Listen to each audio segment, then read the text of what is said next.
Guess what, guys? We're almost at the home stretch here. We're almost at home plate. So, I don't know how many of you guys have been following the project, but we've been working on this thing for a little while. There's been lots of ups and downs. Just grabbing my knife so I can put it in its holster there.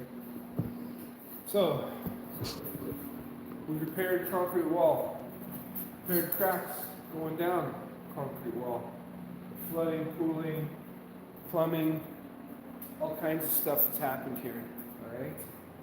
All right. Crazy amount of work for such a small thing, but that's what happens when someone gets hired and they don't know what they're doing. That's not me, but I'm talking about the guy who cut the window, overcut it, caused the foundation to crack all the way from that corner down to that corner. And it was just leaking. The water was literally leaking, trickling its way and cooling.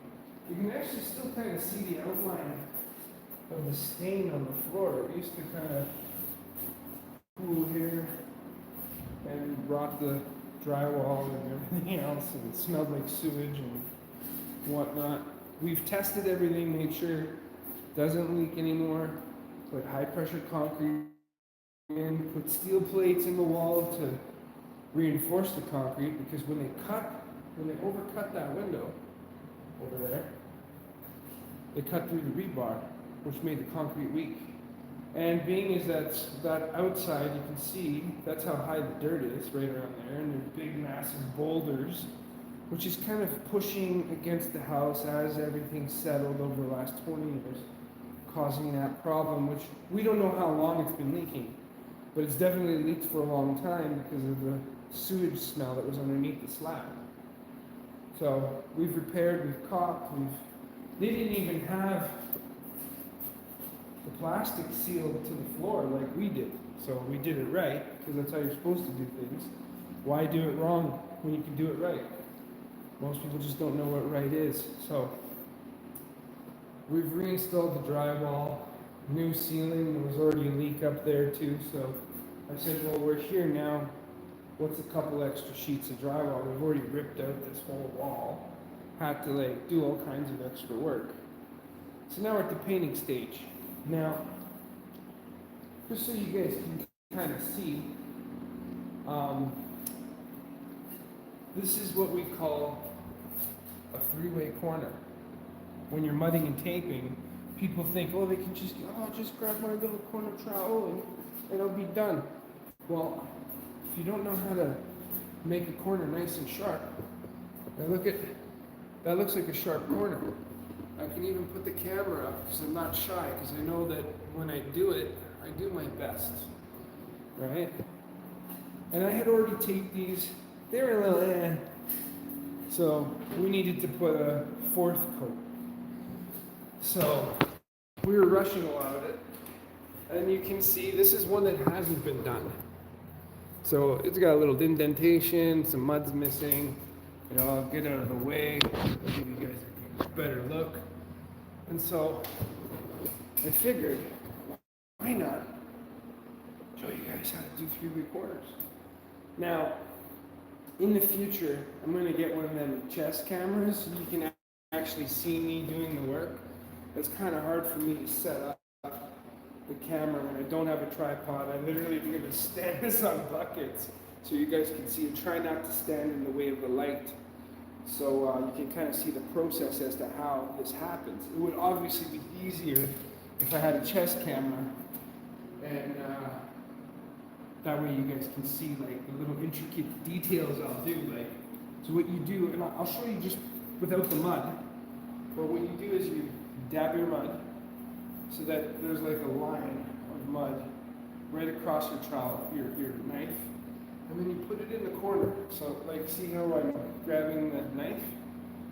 You dab it in the corner, and you wipe this way, get some more mud, dab it in the corner, wipe this way, get some more mud, dab it in the corner, wipe this way. Now the trick to this is to getting it beautiful.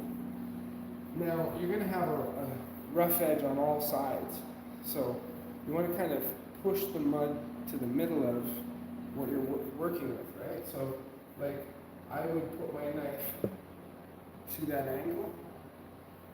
So I'll put pressure on this outside, and then I'll wipe off that excess, right?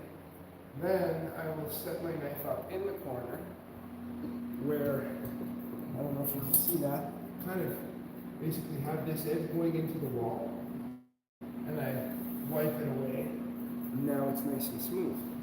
I do the same thing in the corner here, right?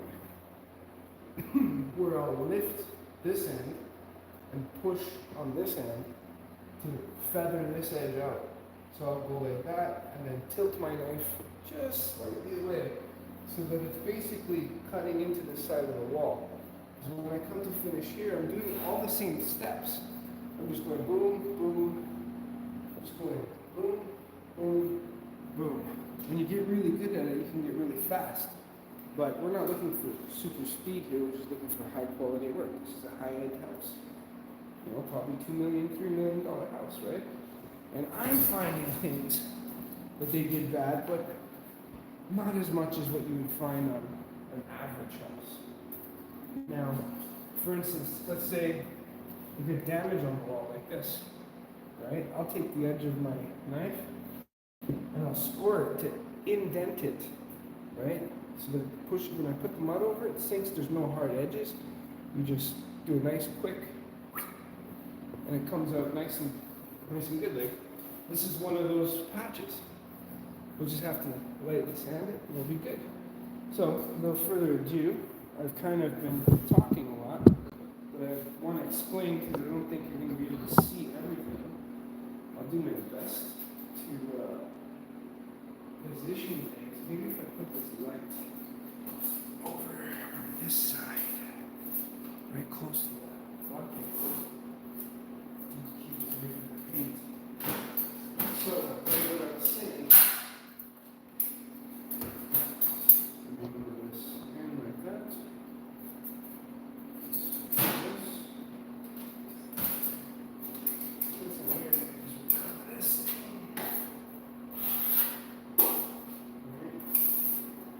What I was saying, by putting the mud on the edge of your knife, I like to pile the mud up on the edge of your pan. You see that right there? You just dab. Let that mud. So now you got that much mud. See? It's evenly across the blade. Now, I'll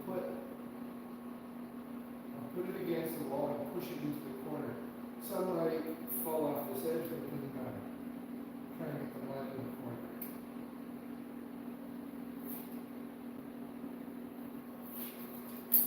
Usually I catch that, but I'm in an awkward position. We need a little more mud. Because you see how they're going right here? I want to make sure that it's covered. Now, the other thing to do is maybe you're curious of the consistency of the mud. Well, that box mud that you buy at the store is technically already to go. You just have to mix it up and get the bubbles out. You can add a very little bit of water. You don't want to add too much because then that increases your drying time. You can just start a little dent there. Yeah, look at that.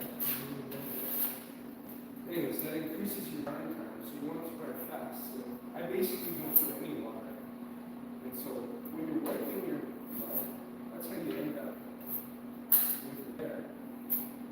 Now, nice liberal. Put it in the corner.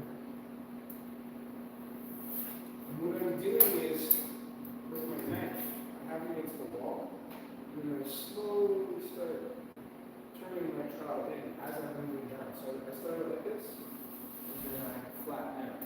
Right? That's why I hold my knife like this. Right? So that way, the knife can't fall out of my hand if I have a good grip here, right? So now you can see the mud built up. I will dab another one, and I'll come from this corner. I'll work my way up. Always clean your knife. Boom, boom,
almost like a little bit of extra mod. You can always sand that out later. And you don't have to get too crazy, but I like to sometimes. That way. Keep looking. Good.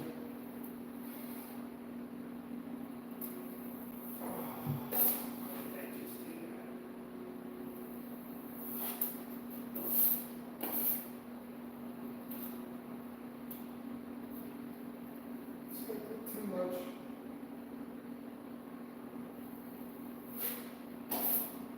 With my knife on the edge. Really try to create that perfect corner. There. That's good enough. Stop that. Alright. It's funny, my framer buddy says this is the most useless pouch he's ever seen because it only holds a knife. It has another hammer holder, which is technically there for another knife. But here we are. Now, you can see that corner is nice and sharp. Which, obviously, you want the best corner because that's where everyone's eye draws to. You look in the room, you don't look along these edges too much. But I still try to make them as best as I can. A trick to make your edges good. If you check with the knife, see how you can barely see any light through the knife? That means that the mud is built up perfectly. It's technically a 90 and not like a 30 degree. And what I usually do is I'll mud these corners, and then when you have that mud line here, I'll mud these corners. When you have that mud line here, I'll add another piece of mud to kind of build out the corner to feather it out, which I have to do again here. Look. See this? So I just added that, and that's because I sanded too much, right? You can tell like this inner corner is a little bit low, but nobody's gonna come in here with a ruler. Like there's some exceptions to the rule. Now I didn't finish this three-way, but look, I did that one. That's all nice and pretty. That one's all nice and pretty. There's no light here, but these are all done nice and pretty. Now, we're basically just touching up the wall here and there. There's a couple spots. Like yesterday, I brought the roller too close and I took a chunk out of the wall. I was like, oh, good. Good. Like I got these guys to do to mud. But the thing is, I gotta wash this wall because I don't know if you can see this. That's a TSP, which is like a salt. I don't really want that underneath my primer, so I'm gonna wipe this wall down. So I haven't mudded this because once I start washing the wall, all that mud's gonna wipe off. Because once it gets wet, that's technically how you're supposed to sand your wall anyways, with a wet sponge, and then you don't have all that dust. But sandpaper industry probably wants to buy their sandpaper. So that's how you do three ways. I just kind of wanted to touch on that, let you guys know a little bit about how to get certain results that you want to get a high quality product for your customers. And even though they may not see it, at least you know when you leave the job it's done properly, right? And there's no way they can go, oh, you did such a shitty mudding job or such a whatever, right? Because some people they'll complain, right? I don't want to give them any reason to complain. They already complain about me and this whole thing called time, right? Because of my leg. But it is what it is. This is what I do. And I take pride in what I do. I don't even want to do it at all, right? And that's basically how everyone should be, because if you spend your whole life chasing money, right? I know we all gotta eat. I know we all gotta set an example in a way where everybody's happy, but you can't do that if you don't like what you do. Right? Now, I don't mind construction. My whole goal when I got into this industry was to learn all the different aspects of it so that when I go to build my own house one day, that I could do it all myself and I don't need to like be like, oh, you can do this, you can do that. I'll just do it all and then be happy with the process because my OCD would not be able to survive if, like, for instance, somebody put these shitty corners in here that, like, I'm sure that one, oh, that was not bad. That was pretty good. Let's check this one. That needs a little touch up. That would bother me. I'd be like, why didn't you just do it right the first time? Anyways, enough of my rambling. There you guys go. Now you guys know how to do three-ways. I will make a better video in the future if you guys want to. Leave a comment in the description. Don't forget to maybe throw us a like if you like this content and give us some suggestions as to what you would like to see further. Look, right there. There's a little. See? Sometimes you just have to have a light. There's a little bit of a screw pop. Nope. Oh, look at that. We're gonna need to cut that out. Might as well do that now. I just noticed that. You know, some other imperfections in the wall, like the drywall was scored. Now if I turn the light away, watch how that disappears. You can't even really see it, right? I can see it because I know. But let there be light, otherwise you will see. So there's a little. I don't like how that. So I don't know if you noticed, but I'm trying to angle the knife in a way so it's pushing all the like damage out this way. So that way I don't really have to.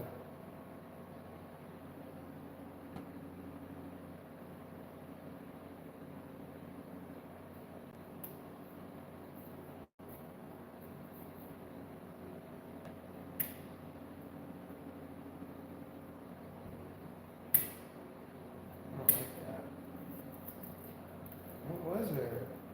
What happened? It's like something was sticking through the wood and it pushed the paper out. So, you can see that. Let me put this knife in my useless pouch. And so, you see how there's like a little bit of a hard edge there? What I mean by hard edge is your knife can almost catch it, right?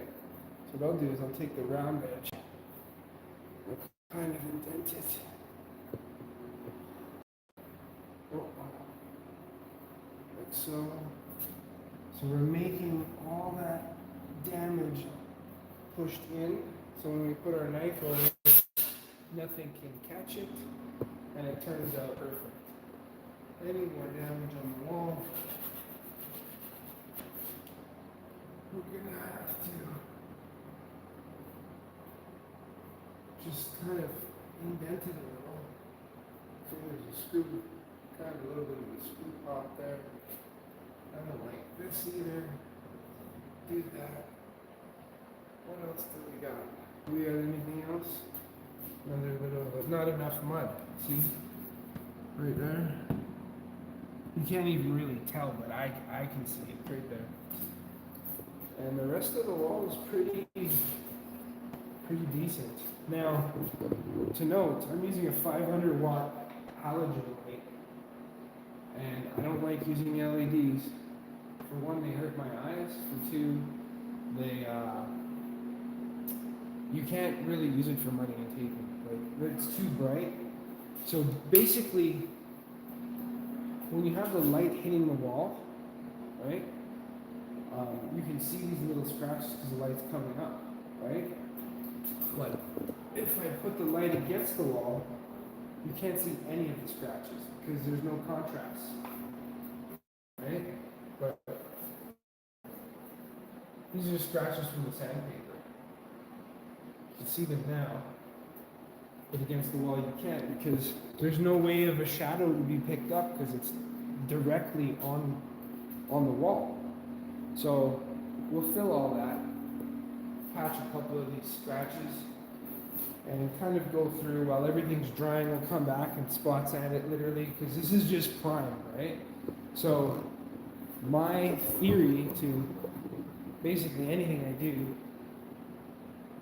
especially when it comes to muddy, it's like make your first coat like your last coat. So when I put my paint on, I make it look like it's the very first coat or last coat. Right? You can't almost even tell that this has been primed. You think it's like, oh, that's the color it's going to be. No, this is lighter than what it's going to be, right? Like, you obviously have this kind of bronzy, goldish look, and the paint's going to be very close to that.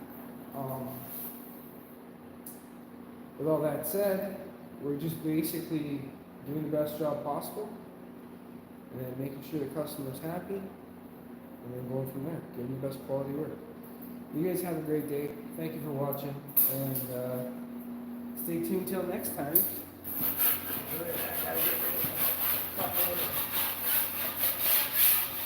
Couple little paint runs. We're gonna obviously have to sand this wall because I haven't sanded this wall. I did sand that, and that. So, just so you know, after you've primed, you get a sand. Clean up all the little things that got stuck in your paint, which you should strain your paint before you use it. But I was using a new roller and I'm rushing, you know, I got a little bit here and there, but whatever. I know how to fix it. Just get the paint on the wall, right? Get the mud on the wall. Get the drywall on the wall.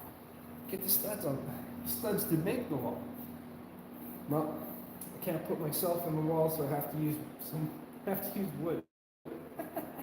Anyways, you guys have a great day.